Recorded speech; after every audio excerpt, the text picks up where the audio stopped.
میں ایسی لڑکی سے شادی نہیں کر سکتا بھی جان جو میرے قدم سے قدم ملا کر نہیں چل سکتی۔ مجھے آپ کی اس حجاب میں لپٹی نواسی سے ہرگز شادی نہیں کرنی۔ ماہر شاہ انتہائی ناگواری سے بولا۔ وہ پچھلے ہفتے جاپان سے اپنی تعلیم مکمل کر کے آیا تھا۔ آج اچانک بھی جان نے اس کے نکاح کا شوشہ چھوڑ دیا۔ وہ ہرگز ایک مولون سے شادی نہیں کرنے والا تھا۔ ٹھیک ہے، ہم شمشیر کی شادی بالا سے کر دیتے ہیں۔ بالا کے ساتھ ساتھ تمہاری ہاؤسنگ سوسائٹی کی زمین بھی جائے گی۔ بی جان کی بات پر ماہر کے ماتھے پر بل پڑے۔ اس زمین پر وہ بلڈنگ بنوا رہا تھا، کیسے چھوڑ دیتا؟ کمرے سے جھانکتی بالا کو دیکھ کر وہ ایک دم فیصلہ کرتے بولا، ٹھیک ہے، نکاح اور ولیمے کا انتظام کریں۔ اب میں شادی کے بعد ہی آپ کی نواسی سے ملوں گا۔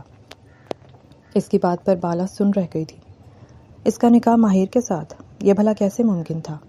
ماہر اس کے پردے سے چڑھتا تھا اور اس بات سے بالا بخوبی واقف تھی۔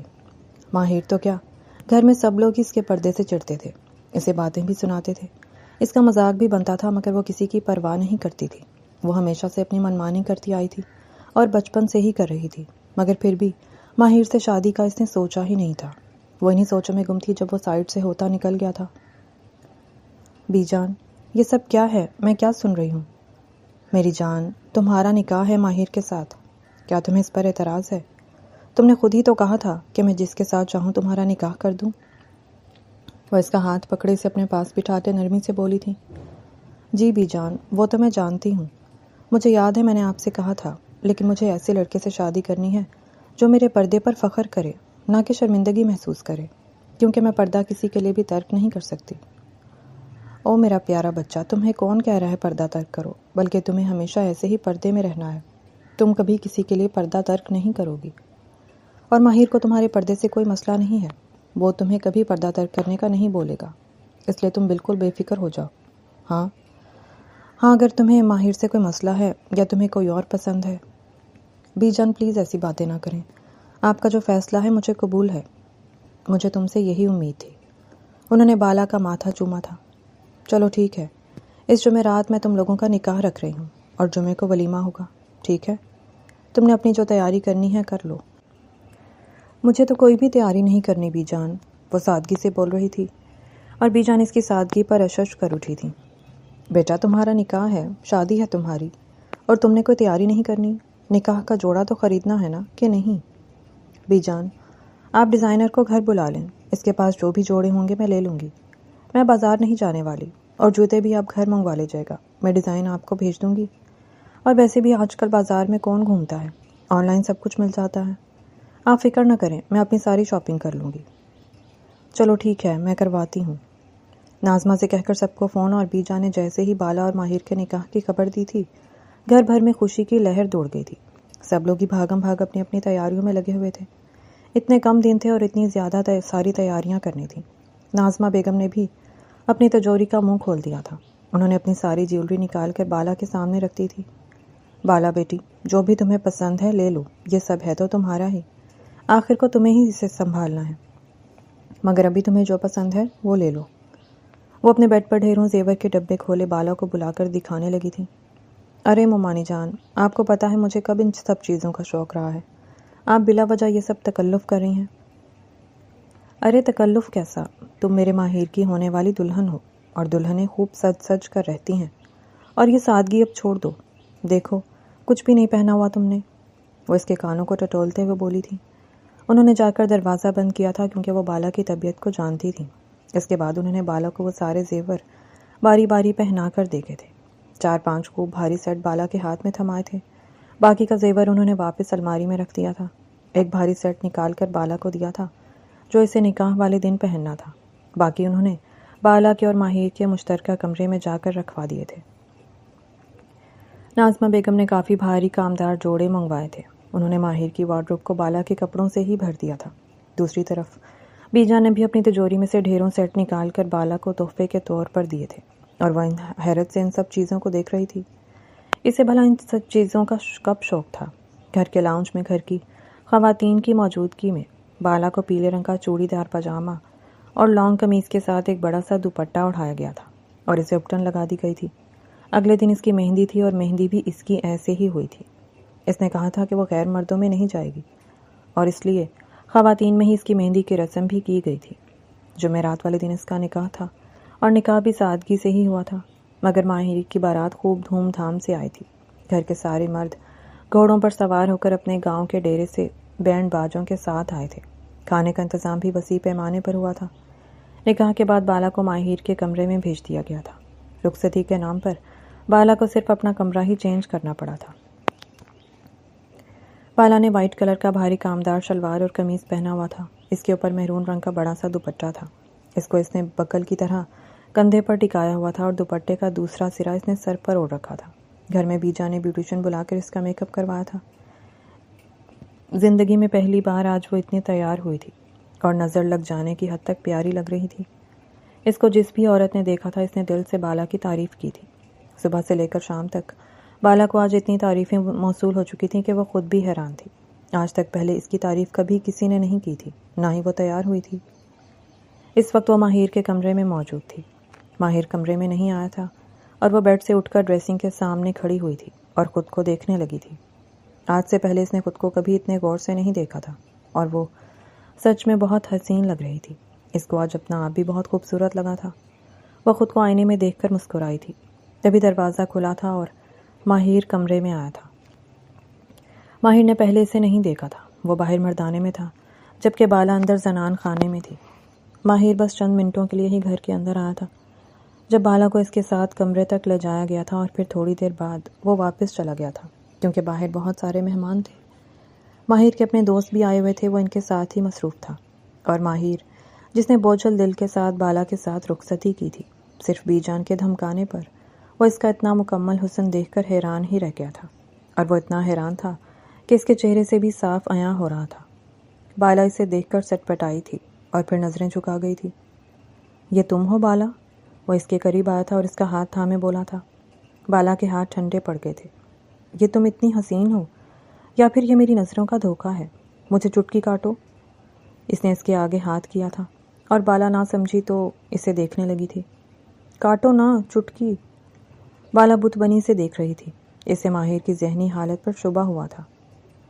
آپ ٹھیک ہیں؟ مجھے لگ رہا ہے آپ کی طبیعت ٹھیک نہیں ہے۔ ہاں میں واقعی ٹھیک نہیں ہوں اور میری طبیعت بھی ٹھیک نہیں ہے۔ مجھے لگتا ہے میں پاگل ہو رہا ہوں۔ میں نے آج سے پہلے کبھی اتنی پیاری لڑکی نہیں دیکھی۔ شاید تمہیں پہلی دفعہ دیکھ رہا ہوں نا اس روپ میں، اس لیے۔ پہلے تو ہر وقت تم تمبو لپیٹے رکھتی تھی۔ اس نے اس کے اس بڑے سے دوپٹے پر ہٹ کیا تھا اور بالا کو برا لگا تھا، مگر وہ چپ کر گئی تھی۔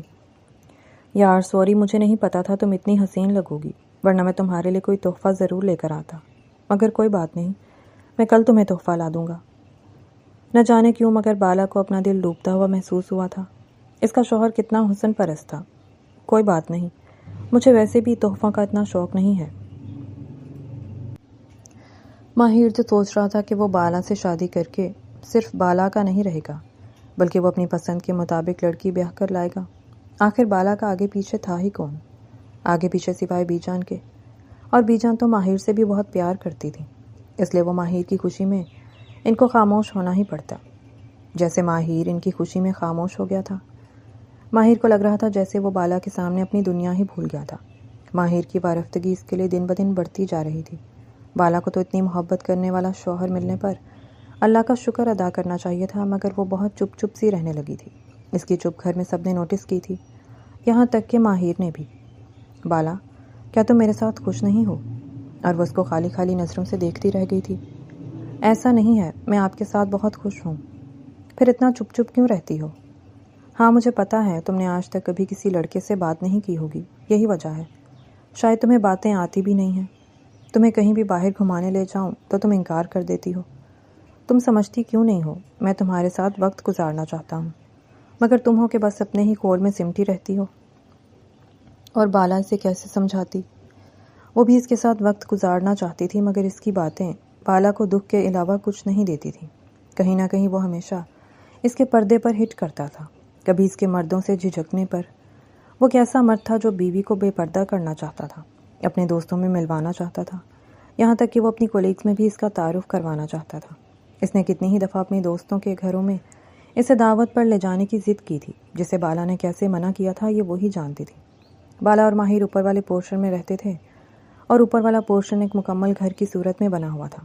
وہاں پر ایک پورا کچن تھا بالا کو اگر ماہر کے لیے کچھ بنانا ہوتا تھا تو اسے نیچے نہیں آنا پڑتا تھا، وہ وہیں پر ہی اس کے لیے کچھ نہ کچھ بنا لیتی تھی۔ اس دن ماہر کافی لیٹ رات کو گھر آیا تھا اور وہ اس سے کافی ناراض بھی تھا، کیونکہ اس نے اس کے دوست کے گھر دعوت پر جانے سے منع کر دیا تھا۔ بالا بھی پوری رات ڈسٹرب رہی تھی، کیونکہ ماہر نے اس سے بات تک نہیں کی تھی، بلکہ وہ اس سے رخ موڑ کر سو گیا تھا۔ صبح اس کے اٹھنے سے پہلے بالا نے اس کے لیے ناشتہ بنایا تھا، اور ناشتے میں اس کی ساری پسند کی چیزیں اس نے بنائی تھیں۔ ناشتہ بنا کر جب وہ فارغ ہوئی تو 10 بج گئے تھے۔ وہ ماہر کو اٹھانے کمرے میں آئی تھی۔ ماہر، اٹھ جائیے نا پلیز۔ وہ اس کے پاس بیڈ پر بیٹھتے ہوئے اس کے بالوں میں انگلیاں پھیرتے ہوئے پیار سے بولی تھی۔ تبھی ماہر کے لب مسکرائے تھے اور اس نے اس کا ہاتھ پکڑ کر اپنے لبوں سے لگایا تھا، مگر پھر اچانک ہی چھوڑ بھی دیا تھا اور اس سے دور ہوا تھا۔ بات مت کرو مجھ سے، ناراض ہوں میں تم سے۔ وہ منہ پھلاتا اٹھ کر واش روم چلا گیا تھا، جبکہ بالا اپنے کمرے کی کھڑکی کے باہر لگے ہوئے گملوں میں سے ایک گلاب توڑ لائی تھی۔ ماہر جب واش روم سے نکلا تو وہ اس کے راستے میں کھڑی تھی اور اس نے ماہر کی طرف گلاب بڑھایا تھا۔ میں نے سنا ہے ناراض لوگوں کو منانے کے لیے پھول دیے جاتے ہیں، اب تو غصہ ختم کر دیں۔ ماہر نے اس کے ہاتھ سے گلاب لے لیا تھا، مگر منہ اس کا ہنوز پھولا ہوا ہی تھا۔ اس نے وہ گلاب جا کر ڈریسنگ ٹیبل پر رکھا تھا اور بالوں میں کنگھی پھیرنے لگا تھا۔ بالا نے ٹھنڈا سانس بھرا تھا اور اس کے سامنے آ کر کھڑی ہو گئی تھی۔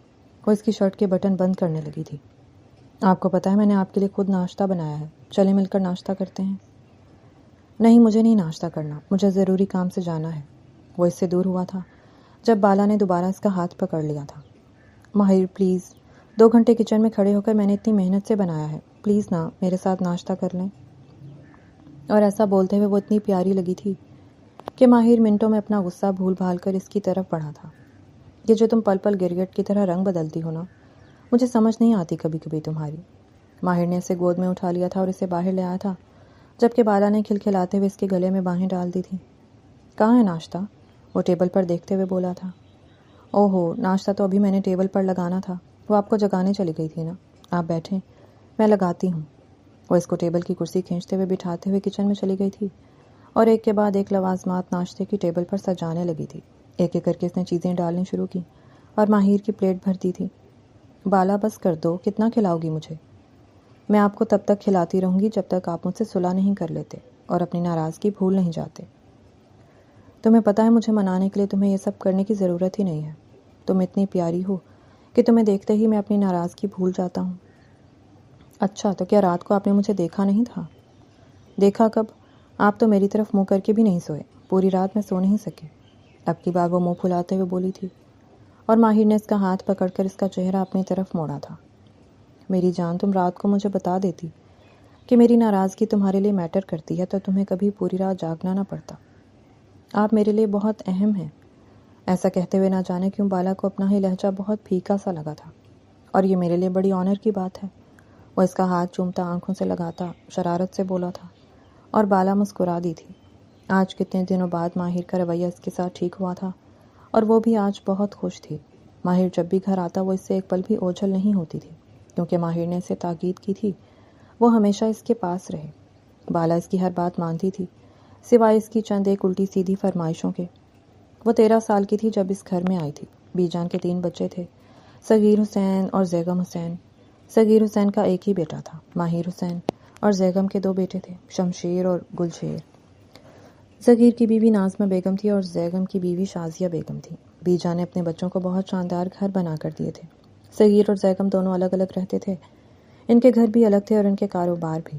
ان کی شادیوں کے چند سالوں بعد ہی بی جان نے ان کے گھر الگ کروا دیے تھے، کیونکہ وہ نہیں جانتی تھی کہ لین دین کے معاملوں کی وجہ سے ان کے آپس کے رشتے خراب ہوں۔ جبکہ بالا بی جان کی نواسی تھی، ان کی اکلوتی بیٹی قدسیہ کی اکلوتی بیٹی۔ قدسیہ بیگم بالکل اپنی اماں جان کی کاپی تھی۔ بی جان خود بھی پردہ کرتی تھیں اور اللہ تعالیٰ کی ایک نیک بندی تھی، نہ صرف اپنے گاؤں میں بلکہ ارد گرد کے گاؤں والے بھی بی جان کو عزت اور احترام کی نگاہ سے دیکھتے تھے۔ آگے ان کی بیٹی میں بھی یہی صفت پائی گئی تھی۔ قدسیہ بیگم خود بھی ایک باپردہ خاتون تھیں، انہوں نے اپنی بیٹی بالا کو بھی بچپن سے ہی پردہ کروا دیا تھا۔ قدسیہ بیگم کی شادی اپنے ماموں زاد سے ہوئی تھی، مگر ایک حادثے میں وہ دونوں ہی جاں بحق ہو گئے اور قدسیہ کی بیٹی بالا اپنی نانی کے گھر آ گئی تھی۔ بی جان چونکہ اپنے بڑے بیٹے صغیر کے ساتھ رہتی تھیں، اس لیے ماہر اور بالا ایک ہی گھر میں رہتے تھے۔ ماہر ایک نکچڑا اور بدتمیز لڑکا تھا۔ بالا بچپن سے ہی بڑا سا دوپٹہ حجاب کی صورت میں سر پر لپیٹ کر رکھتی تھی، کپڑے بھی وہ کھلے ڈلے پہنتی تھی۔ جبکہ ماہر کی باقی کزنیں اور رشتہ داروں کی لڑکیاں بڑا ماڈرن لباس پہنتی تھیں۔ ماہر کو عجیب سی کوفت ہوتی تھی بالا کو دیکھ کر۔ زیادہ تر وقت وہ بی جان کے ساتھ ہی گزارتی تھی۔ بالا کے شوق باقی لڑکیوں کی نسبت الگ تھے۔ وہ پھولوں کی دیوانی تھی۔ بی جان نے اس کی خواہش پر حویلی کے پچھلی سائڈ پر ایک بہت بڑی جگہ پر پھولوں کی کیاریاں بنوا کر دی تھیں۔ وہیں پر بالا کے لیے ایک بڑا سا جھولا بھی لگوایا ہوا تھا، اور اس جگہ پر زیادہ تر کسی اور کو جانے کی اجازت نہیں تھی مگر ماہر۔ چونکہ بالا سے بہت چڑھتا تھا اس لیے وہ جان بوجھ کر بالا کو تنگ کرنے کے لیے اس کے سر پر پہنچ جاتا تھا۔ ماہر جانتا تھا اسے پھولوں سے کتنی محبت ہے، مگر بالا کو چڑھانے کے لیے اس کے پھولوں کو توڑ دیتا تھا۔ وہ چپ چاپ دیکھتی رہتی تھی۔ جب اپنی حرکتوں سے باز نہ آتا تو اٹھ کر کمرے میں آ جاتی تھی۔ ماہر چاہتا تھا وہ چیخے چلائے، مگر بالا ہمیشہ خاموشی سے اس کی ہر بدتمیزی کو برداشت کر جاتی تھی۔ بالا کو بھی بی جان نے لڑکیوں والے اسکول میں یہیں داخلہ دلوایا ہوا تھا۔ کالج میں اس کے ماموں نے کہا تھا کہ بالا ماہر والے کالج میں ہی چلی جائے، مگر بالا نے خود منع کر دیا تھا کیونکہ وہ وومن کالج میں ہی جانا چاہتی تھی، اور پھر ماہر اپنی تعلیم کے لیے جاپان چلا گیا تھا۔ صغیر حسین نے بالا کو بھی آفر کی تھی اگر وہ بھی باہر پڑھنے جانا چاہے تو جا سکتی تھی، مگر بالا کو بھلا یہ کب گوارا تھا۔ اس نے یونیورسٹی بھی وہ چنی تھی جس میں صرف لڑکیاں پڑھتی تھیں۔ بالا پڑھنے میں اچھی تھی، وہ گولڈ میڈلسٹ تھی۔ بی جان اسے اکثر ہی اپنے کاروباری امور میں بھی شامل رکھتی تھی۔ بالا کے اپنے باپ کی وسیع و عریض زمینیں تھیں جن کی دیکھ بھال اس کے ماموں صغیر کرتے تھے۔ بی جان اسے بھی اکثر زمینوں پر لے جاتی تھیں اور اسے معاملات سمجھاتی رہتی تھی۔ بہت سارے معاملات وہ خود ہی سر انجام دیتی تھی، مگر وہ جب بھی باہر نکلتی تھی ہمیشہ برقع پہن کر اوپر بڑی سی چادر لے کر نکلتی تھی۔ بالا کا ایک اپنا گھوڑا تھا جس کا نام بالا نے سلطان رکھا ہوا تھا۔ بی جان کے علاوہ یہ گھوڑا ہی تھا جو اس کا دوست تھا۔ اس دن بالا بہت خوش تھی تو اس نے اپنی خاص ملازمہ بانو سے کہہ کر سلطان کو ڈیرے سے گھر بلوایا تھا، اور کتنی دیر تک وہ سلطان سے باتیں کرتی رہی تھی۔ بی جان اسے ڈھونڈتی ہوئی باہر آئی تھی اور وہ اپنے مخصوص گوشے میں سلطان کے ساتھ راز و نیاز میں مصروف تھی۔ بالا، میں نے تمہیں پورے گھر میں ڈھونڈ لیا مگر تم یہاں بیٹھی ہو۔ جی بی جان، بس ویسے ہی آج دل کر رہا تھا سلطان سے باتیں کرنے کو۔ کیوں سلطان سے باتیں کرنے کو کیوں دل کر رہا تھا؟ اب تم ماہر سے باتیں کیا کرو۔ اور بالا اپنی بی جان کی بات پر جھینپ گئی تھی۔ بی جان، آج میرا دل کر رہا ہے، کیوں نہ ہم کہیں باہر چلیں؟ ہاں بیٹا، تم چلی جاؤ۔ ایسا کرو ماہر کو ساتھ لے جاؤ، میں تو اب نہیں جا سکتی۔ وہ بھلا کب میرے ساتھ جائیں گے بی جان، آپ چلیں نا پلیز۔ وہ ضد کرنے لگی تھی اور بی جان کو اپنے ساتھ گھوڑے پر بٹھا کر وہ زمینوں کی طرف نکل گئی تھی۔ کافی دیر بعد وہ واپس آئی تھی۔ ماہر ابھی تک گھر نہیں آیا تھا۔ وہ وہیں لان میں ہی جھولے پر بیٹھ گئی تھی۔ اچانک اسے مانوس قدموں کی آہٹ سنائی دی تھی۔ وہ سیدھی ہوئی تھی۔ ماہر اس کے سامنے کھڑا تھا۔ آج بھی تم نے اس لان کو پہلے کی طرح ہی سجایا ہوا ہے، رتی برابر بھی فرق نہیں آیا۔ فرق صرف اتنا ہے کہ پہلے تم چھوٹی سی بچی ہوتی تھی اور آج تم بڑی ہو گئی ہو۔ وہ مسکراتا ہوا چلتے ہوئے اس کے قریب آیا تھا۔ آپ کو تو پتہ ہے نا مجھے پھولوں سے کتنا پیار ہے، اور میں اپنا فارغ وقت زیادہ تر یہیں بتاتی ہوں۔ اور کس کس چیز سے پیار ہے میری بیگم کو؟ وہ اس کو اپنے قریب کرتا ہوا جھولے پر بیٹھتے ہوئے بولا تھا۔ مجھے پھولوں سے پیار ہے، اور وہ اس کے کندھے پر سر ٹکاتے سوچتے ہوئے بولی تھی، اور مجھے بی جان سے پیار ہے، اور سلطان سے، اور مجھ سے، اچانک ماہر بولا تھا۔ آپ سے بھی پیار ہے، بے تحاشا، بے پناہ۔ وہ اس کے کندھے سے سر اٹھائے اس کی آنکھوں میں دیکھتی ہوئی مسکراتے ہوئے بولی تھی۔ کیا سچ میں تمہیں مجھ سے محبت ہے؟ ماہر حیران ہوا تھا۔ ہاں مجھے آپ سے محبت ہے، کیا آپ کو کوئی شک ہے؟ ہاں مجھے شک ہے، اور میں چاہتا ہوں کہ تم ثابت کرو کہ تمہیں مجھ سے محبت ہے۔ جی تو بتائیں۔ میں کیسے ثابت کروں کہ آپ کو یقین آ جائے کہ یہ بندی ناچیز آپ سے بے پناہ محبت کرتی ہے؟ وہ شرارت سے بولی تھی۔ میرے ساتھ جاپان چلو، مجھے ایک بزنس ٹور کے سلسلے میں جانا ہے، اور جب سے ہماری شادی ہوئی ہے ہم کہیں بھی اکٹھے نہیں نکلے۔ چلو نا پلیز، انکار مت کرنا۔ اس میں کون سی بڑی بات ہے، ہم چلیں گے۔ وہ فوراً مان گئی تھی۔ مگر وہاں جا کر تمہیں اپنا حلیہ ذرا ٹھیک کرنا ہوگا۔ دیکھو جاپان میں تم اس حلیہ کے ساتھ اچھی نہیں لگو گی، وہ لجاجت سے بولا تھا، جبکہ بالا اس سے دور ہوتے ہوئے حیرانی سے دیکھنے لگی تھی۔ ماہر، آپ کیا کہنا چاہتے ہیں؟ تمہیں پتہ ہے بالا میں تمہیں کیا کہہ رہا ہوں، وہ قدرے سختی سے بولا تھا۔ یہ ناممکن ہے، آپ کیوں میرے پردے کے پیچھے پڑے ہو؟ مجھے سمجھ نہیں آتی۔ اور بالا تم کیوں ایک فضول سی چیز پر اتنی ضد کر رہی ہو؟ یہ فضول چیز نہیں ہے ماہر، آپ کو سوچنا چاہیے تھا پہلے۔ ایک بات طے تھی، میں نے بی جان سے بھی کہا تھا کہ میں پردہ کبھی کسی صورت میں ترک نہیں کروں گی۔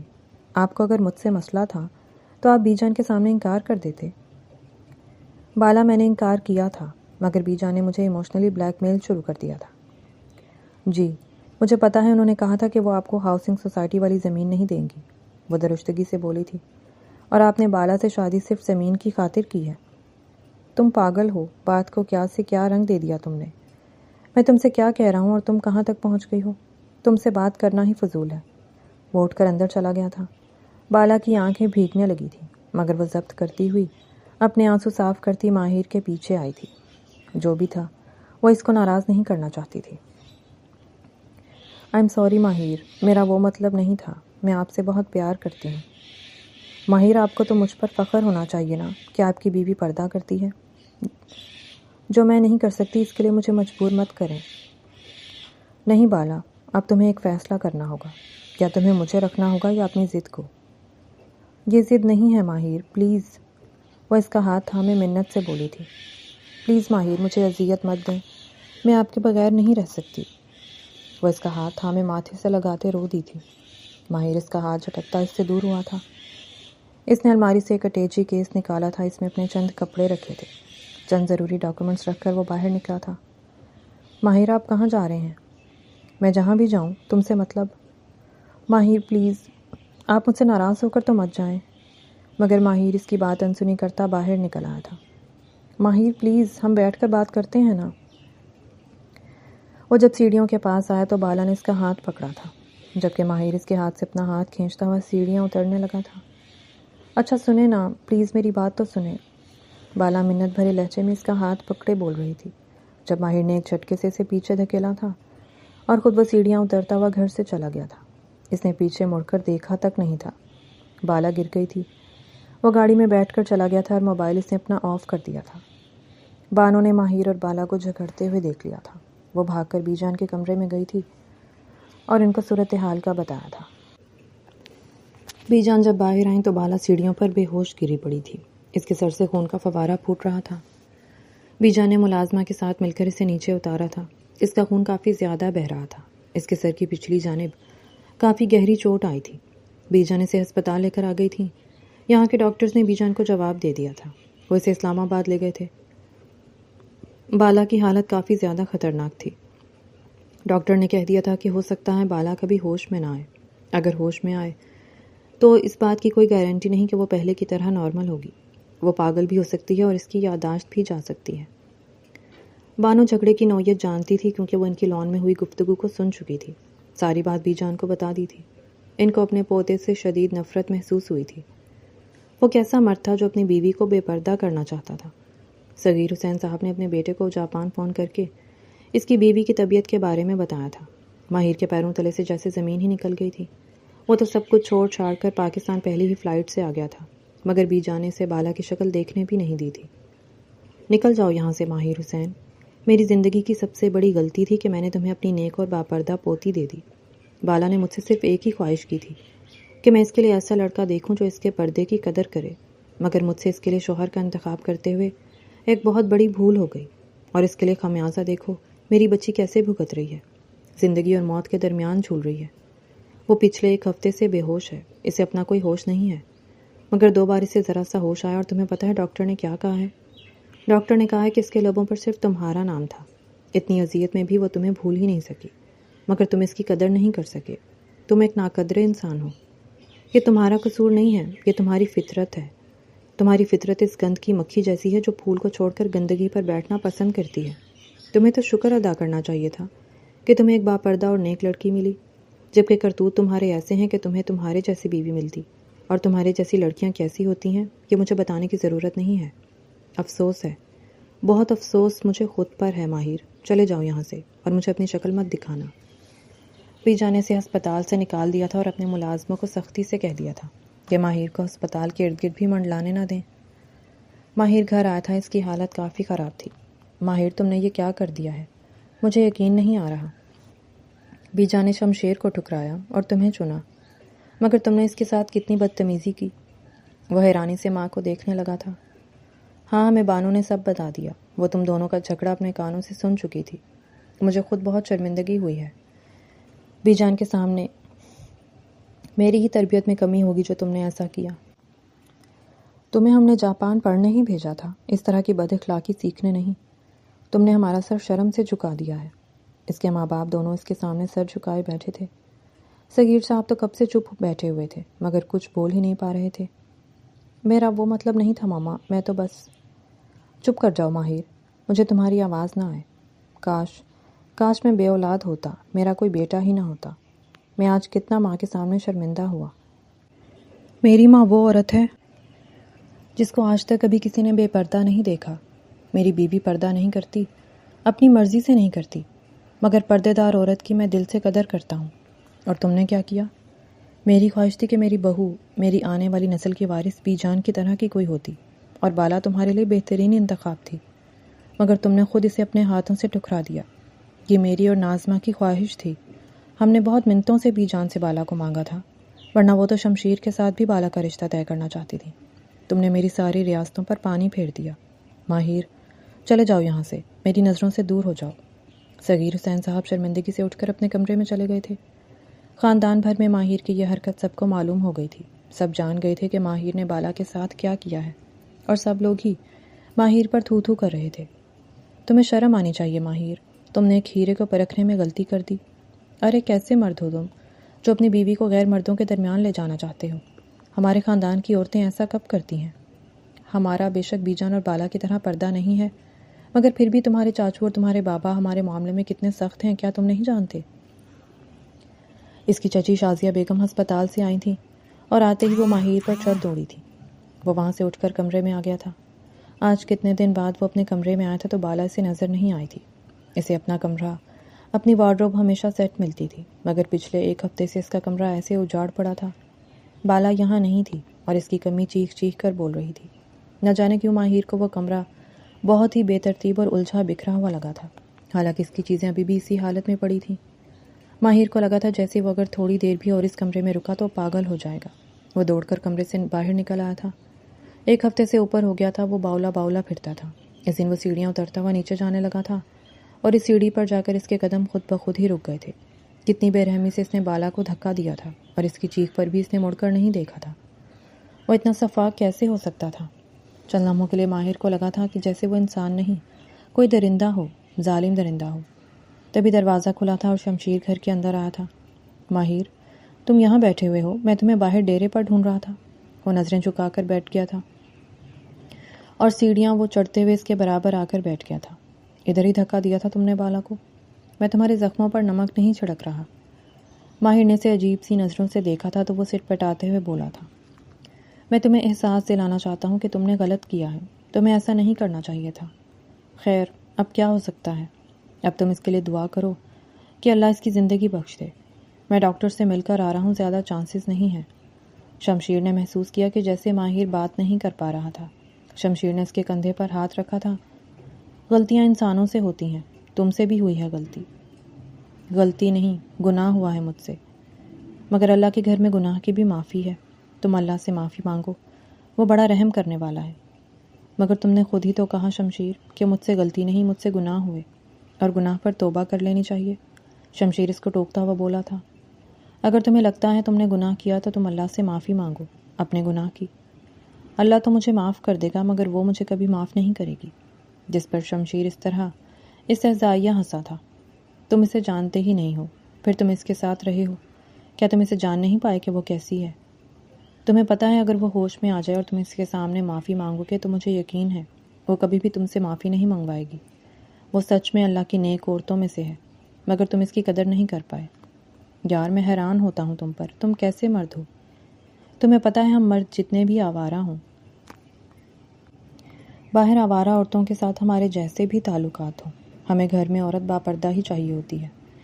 تمہیں پتہ ہے بالا کے لیے دور دور سے رشتے آتے تھے، یہاں تک کہ بالا کے لیے کچھ لوگ تو بی جان کے قدموں میں پڑنے کے لیے بھی تیار تھے، اور تمہیں بی جان نے مفت میں بالا دے دی۔ چپ کر جاؤ شمشیر۔ نہ جانے کیوں ماہر کو بالا کا نام بار بار شمشیر کے منہ سے سننا اچھا نہیں لگ رہا تھا۔ کیوں؟ نامحرم کے منہ سے بالا کا نام سننا برا لگ رہا ہے کیا؟ خیر، تمہیں تو نہیں برا لگے گا، تم تو عورتوں کی آزادی کے علمبردار ہونا، تو پھر تمہیں کیوں برا لگے گا؟ تمہاری بیوی کا کوئی غیر مرد نام لے یا اس کو دیکھے یا اس کے ساتھ باتیں کرے۔ شمشیر چپ کر جاؤ، وہ اس کے گلے پڑتے ہوئے بولا تھا، اور اس کی بات پر شمشیر زور سے ہنسا تھا۔ دبا دو میری گردن اور مار ڈالو مجھے۔ تم ہنس کیوں رہے ہو؟ کیونکہ میں یہی چاہتا تھا۔ میں تمہارے لیے، تمہارے دل میں بالا کے لیے اتنی ہی غیرت چاہتا تھا۔ اگر یہ غیرت تمہارے اندر پہلے جاگ جاتی تو تم آج اس نوبت کو نہ پہنچتے۔ بہرحال بالا میرے لیے میری سگی بہن کی طرح ہے۔ میں اس کی دل سے عزت کرتا ہوں، اور تم نے جو اس کے ساتھ کیا مجھے تم پر بہت غصہ ہے، مگر تم میرے ایک اچھے دوست ہو، اور دوست ہونے کے ناطے میرا فرض بنتا ہے کہ میں تمہیں سمجھاؤں، پیار سے سمجھاؤں۔ اگر پیار سے نہیں سمجھو گے تو میں تم سے بڑا ہوں، اور میں تمہیں جوتے بھی مار سکتا ہوں۔ اس لیے اٹھو اور یہاں سے اور چلو میرے ساتھ۔ کہاں؟ ماہر اس کے ساتھ کھنچتا چلا گیا تھا۔ جہاں میں لے چلوں۔ اگر تمہیں بالا سے معافی مانگنی ہے تو تمہیں میری ہر بات ماننی ہوگی۔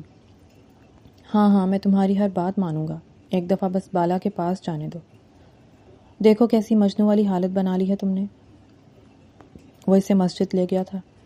تم یہاں مجھے کیوں لے آئے ہو؟ کیا مطلب ہے یہاں کیوں لے آیا ہوں؟ ہم یہاں نماز پڑھنے آئے ہیں۔ شاید تم نے سنا نہیں، مغرب کی نماز کا وقت ہو رہا ہے، اور شاید تمہارے کانوں میں اذان کے الفاظ سنائی نہیں دیے ہوں گے۔ وہ اسے کھینچتا ہوا مسجد کے اندر لے آیا تھا۔ ان دونوں نے مل کر وضو کیا تھا، نماز کی جماعت ہو گئی تھی۔ انہوں نے الگ اپنی نماز ادا کی تھی۔ یہاں سب کو سب کچھ ملتا ہے، سچے دل سے مانگو گے تو۔ تم امیجن کرو جیسے اللہ پاک یہاں پر تمہاری ہر بات سن رہے ہیں۔ یہ اللہ کا گھر ہے، اور یہاں جو مانگیں وہ ملتا ہے، مگر شرط ہے کہ مانگو سچے دل سے۔ ماہر اس سے ذرا دور ہٹ کر بیٹھ گیا تھا، اور وہ ذکر و اذکار میں مصروف ہو گیا تھا۔ ماہر نے غائب دماغی سے 2 رکعت نفل کی نیت باندھی تھی، اور نماز پڑھتے پڑھتے اس کی آنکھوں سے کیسے آنسو بہنے لگے تھے وہ خود بھی حیران تھا۔ آخری سجدے میں کتنی دیر تک سر اٹھا نہیں سکا تھا، کیونکہ وہ زاروں کے تار رو رہا تھا۔ اس نے سلام پھیرا تھا، اور سلام پھیرنے کے بعد وہ دوبارہ سجدے میں گر گیا تھا، اور پھر وہ زاروں کا تار رونے لگا تھا۔ مسجد میں سوائے ماہر اور شمشیر کے کوئی بھی نہیں تھا۔ شمشیر بھی اس کو وہیں چھوڑ کر باہر نکلا تھا، یہاں تک کہ عشاء کی اذان کا وقت ہو گیا تھا۔ عشاء پڑھ کر شمشیر تو گھر چلا گیا تھا، مگر ماہر ابھی تک نہیں آیا تھا۔ وہ رات کو کھانا کھانے کے بعد فارغ ہو کر آیا تھا۔ اس کے بندوں نے اسے اطلاع دی تھی کہ ابھی تک ماہر مسجد سے نہیں نکلا۔ ارے یار، کیا سارے گناہ ایک ہی دن میں بخشوانے کا ارادہ رکھتے ہو؟ اٹھو گھر چلیں۔ تبھی شمشیر کا فون بجا تھا۔ اس نے ذرا دور ہو کر کال ریسیو کی تھی۔ بات مکمل کر کے وہ حیرت سے ماہر کو دیکھ رہا تھا۔ تم تو سچ میں بہت دیوانے نکلے ہو یار، چلو اٹھو اب۔ وہ اسے زبردستی مسجد سے لے کر باہر آ گیا تھا۔ ماہر کو اس نے کھانا کھلایا تھا۔ اس کے بعد وہ ڈیرے پر اپنے کمرے میں لے گیا تھا، کیونکہ وہ گھر اسے نہیں بھیجنا چاہتا تھا۔ وہ جانتا تھا وہ گھر جائے گا تو مزید اداس ہو جائے گا۔ اگر تو چاہتا ہے نا کہ کل میں تجھے بالا سے ملوانے لے جاؤں تو چپ چاپ سو جاؤ، اپنی نیند پوری کرو۔ میرا وعدہ ہے میں تمہیں ہسپتال لے جاؤں گا۔ مگر تم مجھے کیسے لے جاؤ گے؟ بیجا نے مجھے دھکے مار کر وہاں سے نکال دیا ہے، اور سختی سے کہہ دیا کہ وہ میری شکل نہیں دیکھنا چاہتی۔ ہاں تو وہ تمہاری شکل نہ دیکھیں، تم ان کے سامنے مت جانا۔ مگر وہ تو سارا دن بالا کے پاس بیٹھی رہتی ہے نا۔ ارے پاگل، میں بی جان کو وہاں سے لے آؤں گا۔ تمہیں لگتا ہے وہ آ جائیں گی؟ تم مجھے الو بنا رہے ہو۔ ماہر، تم اس وقت بچوں کی طرح ضد کر رہے ہو۔ میں نے بابا جان سے کہہ دیا ہے کہ کل وہ بی جان کو گھر لے آئیں۔ اتنے دن وہ ہسپتال میں رہیں گی تو بیمار پڑ جائیں گی۔ ماما اور تائی میں جائیں گی ہسپتال، اور وہ دونوں ہی تمہیں کچھ نہیں کہیں گی۔ تمہاری ماما نے اتنی بے عزتی کی ہے میری، اور میری ماما نے بھی۔ وہ مجھے وہاں ایک پل بھی نہیں رکنے دیں گی۔ ماہر سر جھکاتے ہوئے بولا تھا۔ ارے یار، انہوں نے اپنا غصہ نکالا، اتنا تو تم پر ان سب کا حق بنتا ہے نا۔ تم نے ان کی بیٹی کو تنگ کیا ہے، اور اب وہ سب بھی یہی چاہتے ہیں کہ تم بالا کے پاس آ جاؤ۔ کیا سچ کہہ رہے ہو؟ ہاں میں سچ کہہ رہا ہوں، میرا وعدہ ہے میں تمہیں کل لے جاؤں گا، مگر اس سے پہلے تمہیں سونا ہوگا، اور ساری ٹینشن بھلا کر سونا ہوگا۔ وہ سو گیا تھا۔ صبح وہ جلدی اٹھ گیا تھا۔ ماہر نے فجر کی نماز بھی ادا کی تھی، اور وہ حیران تھا۔ فجر کی اذان اس نے پہلی بار سنی تھی۔ اس نے ڈیرے پر ہی وضو کر کے نماز ادا کی تھی، اور اپنی بالا کی لمبی زندگی کے لیے ڈھیروں دعائیں مانگی تھیں۔ اٹھو چلتے ہیں۔ کیا ہو گیا اتنی صبح؟ ارے اتنی صبح کہاں ہے، سورج چڑھ گیا، چلو آؤ۔ اسلام آباد پہنچتے پہنچتے بھی کافی وقت لگ جائے گا۔ اس کی ضد کے آگے شمشیر کو ہار ماننی پڑی تھی۔ وہ اس کے ساتھ آ گیا تھا۔ نکلنے سے پہلے شمشیر نے فون کر کے اپنے بابا سے پوچھا تھا کہ کیا وہ بی جان کو لے کر نکل رہے ہیں، اور انہوں نے جب بتایا کہ ہاں وہ بی جان کے ساتھ گھر واپس آ رہے ہیں تو ماہر نے سکون کا سانس لیا تھا۔ بالا کے پاس ناظمہ بیگم اور صغیر حسین تھے۔ وہ دونوں ہسپتال کے اندر داخل ہوئے تھے، مگر ماہر کے قدم آگے بڑھنے کے بجائے اسے پیچھے کی طرف دھکیل رہے تھے۔ شمشیر بالا کے کمرے میں گیا تھا۔ کیسی ہے بالا کی طبیعت؟ شکر ہے اللہ کا، بالکل ٹھیک ہے۔ مجھے بابا نے بتایا بالا کو ہوش آ گیا تھا۔ ہاں، چند منٹوں کے لیے اسے ہوش آیا تھا، ڈاکٹر نے کہا ہے کہ چوٹ گہری ہے اور ابھی وہ ہوش میں سے خود بھی نہیں لانا چاہتے۔ ہوش میں آ گئی ہے مگر ڈاکٹر نے اسے نیند کے انجیکشن لگائے ہوئے ہیں، کم از کم بھی 3 دن تک وہ ایسے ہی رہے گی۔ اور تم نے بہت اچھا کیا جو ماہر کو لے آئے ہو۔ جی تایمی، بالکل، یہ تو مجنوں بنا ہوا ہے، پوری رات مسجد میں سجدے میں پڑا رہا ہے۔ وہ ہنسا تھا۔ اچھا کیا تم نے شمشیر، صحیح کلاس لی ہے۔ وہ کہاں ہے؟ اسے بلاؤ۔ شاید پیچھے رہ گیا، میں اسے لے کر آتا ہوں۔ اور ماہر کے قدم ڈگمگا رہے تھے۔ وہ بڑی ہمت کرتا ہوا دروازہ دھکیلتا اندر آیا تھا۔ اس کے ماں باپ دونوں کمرے سے باہر چلے گئے تھے اور پھر سب نے دیکھا تھا ماہر کیسے بالا کے لیے دیوانہ بن گیا تھا۔ وہ جو بالکل لاپرواہ اور شفاق نظر آتا تھا، سب کو بالا کے لیے وہ ایک معصوم بچے کی طرح بن گیا تھا، جسے ہر حال میں بس بالا کی سلامتی چاہیے تھی۔ وہ بالا کا ہاتھ پکڑے کتنی دیر تک بے آواز آنسو بہاتا رہا تھا۔ مجھے معاف کر دو بالا، میں تمہاری قدر نہیں کر پایا، مگر پلیز مجھے صرف ایک دفعہ معاف کر دو، میں کبھی دوبارہ وہ غلطی نہیں کروں گا۔ نہ جانے میں کیسے اتنا پاگل ہو گیا کہ اپنی بالا کو اپنے ہاتھوں سے اتنی تکلیف میں دھکیل دیا۔ مگر دیکھو، میں خود بھی مر رہا ہوں تمہارے لیے، پلیز میری خاطر ایک دفعہ، صرف ایک دفعہ آنکھیں کھول دو۔ شمشیر نے اسے یہی بتایا تھا کہ بالا کی زندگی خطرے میں ہے۔ شمشیر نے ایسا تنگ کرنے کے لیے اسے بولا تھا۔ وہ پورا دن بالا کے پاس بیٹھا رہا تھا۔ ناظمہ بیگم نے اسے کہا تھا کہ وہ کچھ دیر کے لیے آرام کر لے۔ ماما پلیز، مجھے آرام نہیں کرنا، جب کرنا ہوا میں کر لوں گا، بلکہ آپ ایسا کریں، آپ اب گھر چلے جائیں، کچھ دیر آرام کر لیں، صبح آ جائیے گا۔ ناظمہ بیگم جانا تو نہیں چاہتی تھی مگر ماہر نے زبردستی ان کو بھیج دیا تھا۔ وہ بالا کے پاس تھا اور وہ 1 منٹ کے لیے بھی اس سے دور نہیں ہوتا تھا، یہاں تک کہ ڈاکٹر اور نرسز بھی حیران تھے کہ وہ پاگل کیسے ہر وقت اس کا ہاتھ تھامے بیٹھا رہتا تھا۔ آپ کی بیوی بالکل ٹھیک ہے، آپ اتنا پریشان کیوں ہو رہے ہیں؟ کیا مطلب آپ کا؟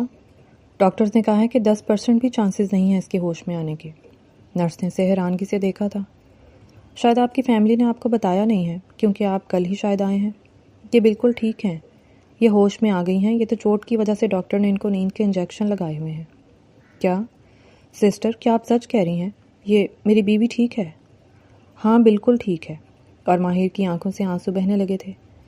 سچ میں اس نے بہت سوچنے پر بھی اسے اپنی زندگی میں کبھی کوئی نیکی یاد نہیں آئی تھی، مگر پھر بھی اللہ نے اس کی دعائیں قبول کی تھیں۔ اسے بے تحاشا پیار آیا تھا کہ اللہ اپنے بندوں سے کتنا پیار کرتا ہے، اس جیسے گناہ گار اور نافرمان بندوں سے بھی۔ ماہر نے اپنی جیب ٹٹولی تھی، اس کی جیب میں جتنے بھی نوٹ تھے اس نے اس کو پکڑا دیے تھے۔ آپ نے مجھے اتنی بڑی خوشی دی ہے، میرے پاس دینے کے لیے اس وقت بس یہی ہے، مگر آپ یہ رکھ لیں۔ اس نے وہ سارے نوٹ نرس کی تھیلی پر رکھ دیے تھے، ہتھیلی پر رکھ دیے تھے۔ وہ نرس اسے دعائیں دیتی چلی گئی تھی۔ بالا، تم ٹھیک ہو؟ مجھے یقین نہیں آ رہا میری جان، شکریہ میری زندگی میں واپس لوٹ کر آنے کے لیے۔ اس کے ماتھے پر لب رکھتا اس سے دور ہٹا تھا۔ تبھی بالا نے آنکھیں کھولی تھی۔ ماہر، اس کے لب پھڑپھڑائے تھے۔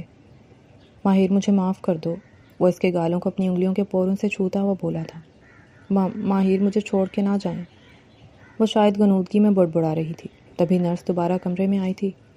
اس کے ساتھ ڈاکٹر تھا، اس نے اسے چیک کیا تھا۔ یہ پہلے سے کافی بہتر ہے، آج ہم ان کو نیند کا انجیکشن نہیں لگا رہے، ہو سکتا ہے آج یہ ہوش میں آ جائیں۔ جب یہ ہوش میں آئے تو آپ نے ان کے ساتھ بالکل نارمل بیہیو کرنا ہے، سٹریس نہیں ہونے دینا۔ ڈاکٹر ماہر کو سمجھاتا ہوا چلا گیا تھا اور ماہر تو اس کا ہاتھ پکڑے اس کی سانسیں تک گن رہا تھا کہ کب وہ آنکھیں کھولے اور وہ اس سے کوئی بات کرے۔ بالا نے آنکھیں کھولی تھیں، اس سے باتیں بھی کی تھیں، مگر بالا ابھی تک اپنے حواسوں میں نہیں تھی۔ 2-3 دن کے اندر اندر بالا کو صحیح ہوش آ گیا تھا۔ اب وہ سب سے باتیں کر رہی تھی، بی جان بھی آ گئی تھیں، کیونکہ انہوں نے کہا تھا کہ اگر بالا اسے معاف کر دیتی ہے تو انہیں بھی معاف کرنے میں کوئی دقت نہیں، مگر آخری فیصلہ بالا کا ہوگا۔ اگر وہ چاہے گی تو ماہر کے ساتھ رہے گی، اگر وہ چاہے گی تو ماہر سے خلا لے لے گی۔ اور خلا کے نام پر ماہر کے دل پر جیسے ہاتھ پڑا تھا۔ بالا کو گھر شفٹ کر دیا تھا۔ 1 ہفتہ ہو گیا تھا وہ اسلام آباد والے گھر میں رہی تھی۔ اس کے بعد بی جان اسے اپنے گھر لے آئی تھی اور بالا بی جان کے ساتھ بی جان کے کمرے میں ہی موجود تھی۔ بالا کی طبیعت پہلے سے کافی زیادہ بہتر تھی۔ اس کے سر میں کبھی کبھی شدید درد ہوتا تھا جو اس کے لیے ناقابل برداشت تھا، تب اسے نیند کا انجیکشن لگایا جاتا تھا۔ اسے اتنی تکلیف میں دیکھ کے ماہر کا دل چاہتا تھا وہ اپنے ہاتھ ہی توڑ ڈالے جنہوں نے بالا کو جھٹکا تھا اس دن۔ بی جان اپنی ایک دوست کی عیادت کے لیے دوسرے گاؤں گئی تھی اور ماہر نے شکر ادا کیا تھا کہ اسے بالا سے بات کرنے کا موقع ملا۔ وہ بیڈ پر بیٹھی تھی جب ماہر کمرے میں آیا تھا، اسے دیکھ کر رخ موڑ گئی تھی۔ بی جان نے ساری بات بالا کو بتا دی تھی۔ ماہر شرمندہ ہے یہ بھی، مگر انہوں نے آخری فیصلہ بالا کو ہی دیا تھا۔ بالا کا دوپٹہ اس کے گلے میں تھا۔ ماہر اس کے برابر سامنے جا بیٹھا تھا اور اس نے اس کا دوپٹہ اس کے سر پر اڑا دیا تھا، جسے بالا نے ہاتھ سے ہی ہٹا دیا تھا۔ بالا پلیز، وہ اس کے سامنے ہاتھ جوڑ گیا تھا۔ جب بالا نے گھبرا کر اس کے دونوں ہاتھ تھام لیے تھے، ماہر اس کے سامنے زار و قطار رونے لگا تھا اور ایک ایک کر کے وہ اسے اپنے دل کی ساری باتیں بتانے لگا تھا، کیسے وہ اس کے لیے اتنے دن تڑپا تھا۔ یہ تو ماہر کی حالت سے ہی واضح تھا کہ وہ بالا کے لیے کتنا پریشان تھا۔ میں نے آپ کو معاف کیا ماہر، مگر ایک شرط پر۔ مجھے تمہاری ہر شرط منظور ہے۔ آپ آئندہ کبھی میرے پردے پر بات نہیں کریں گے۔ میری جان مر کر بھی نہیں، بلکہ مجھے فخر ہے کہ میری بالا ایک پردے دار لڑکی ہے۔ ماہر کی بات پر وہ ننھی آنکھوں سے مسکرا دیتی ہے اور ماہر نے آگے بڑھ کر اسے اپنے گلے سے لگا لیا تھا۔ چلو بھی بی جان کے آنے سے پہلے میرے ساتھ چلو، میں ان کو بتا دوں گا کہ ان کی نواسی کو میں رخصت کر کے لے گیا ہوں۔ نہیں، بالکل بھی نہیں، بی جان کی اجازت کے بنا بالکل بھی نہیں، میں یہاں سے ہلوں گی بھی نہیں۔ تمہاری ایسی کی تیسی، اب تمہیں تو میں ایک پل بھی یہاں نہیں چھوڑنے والا۔ بہت رہ لی تم مجھ سے دور۔ قسم سے بالا، اگر اب دور رہو گی تو میں مر جاؤں گا۔ بالا مسکراتی ہوئی اس کے ساتھ آ گئی تھی۔ بالا کبھی کسی سے کھل کر بات نہیں کر سکتی تھی، مگر اس کے بعد سب نے دیکھا تھا کہ وہ ماہر کے لیے کتنی دیوانی ہو گئی تھی۔ اب وہ اس سے کھل کر اپنی ہر بات شیئر کرتی تھی۔ اس کی ہنسی اس کی آنکھوں کی طرح شفاف تھی، اور یہ ہنسی پانے کے لیے بالا اور ماہر نے بہت سفر کیا تھا، مگر اب ان کی آنے والی زندگی میں بہاریں ہی بہاریں تھیں۔ یہ کہانی صرف محبت کی نہیں بلکہ احترام، کردار، توبہ اور رشتوں کی اصل بنیاد کی کہانی ہے۔ بالا نے اپنے صبر، حیا، ثابت قدمی اور اصولوں پر سمجھوتا نہ کر کے ثابت کیا کہ مضبوط کردار کبھی وقتی دباؤ کے سامنے نہیں جھکتا، جبکہ ماہر کا کردار یہ دکھاتا ہے کہ تعلیم، دولت اور جدید سوچ اس وقت تک ادھوری ہیں جب تک ان کے ساتھ اخلاق، احترام اور دوسروں کے عقائد اور حدود کی قدر شامل نہ ہو۔ اس کی غلطی معمولی نہیں تھی، بلکہ ایک ایسا فیصلہ تھا جس نے ایک معصوم زندگی کو موت کے دہانے تک پہنچا دیا۔ تاہم اس کا سچا پچھتاوا، اللہ کے حضور جھکنا اور اپنی اصلاح کی کوشش یہ یاد دلاتی ہے کہ توبہ کا دروازہ ہمیشہ کھلا رہتا ہے، لیکن ہر انسان کو دوسرا موقع نصیب نہیں ہوتا۔ بی جان کی بصیرت، محبت اور غیرت اس کہانی کا مضبوط ستون ہے، جبکہ شمشیر نے ثابت کیا کہ ایک سچا دوست وہی ہوتا ہے جو غلطی پر خاموش رہنے کے بجائے درست راستہ دکھائے۔ اس کہانی کا سب سے خوبصورت سبق یہی ہے کہ محبت کبھی کسی کی شناخت، حیا یا اصول بدلنے کا نام نہیں، بلکہ ایک دوسرے کو اسی احترام کے ساتھ قبول کرنے کا نام ہے جیسے وہ ہیں۔ رشتے حسن سے نہیں بلکہ اعتماد، عزت، برداشت اور احساس سے زندہ رہتے ہیں، اور جو دل دوسروں کی عزت کرنا سیکھ لیتا ہے وہی حقیقی محبت کا حقدار بنتا ہے۔ اور آپ کو یہ کہانی کیسی لگی؟ پڑھ کر اپنی رائے کا اظہار کیجیے گا اور چینل کو سبسکرائب کر لیں۔ شکریہ۔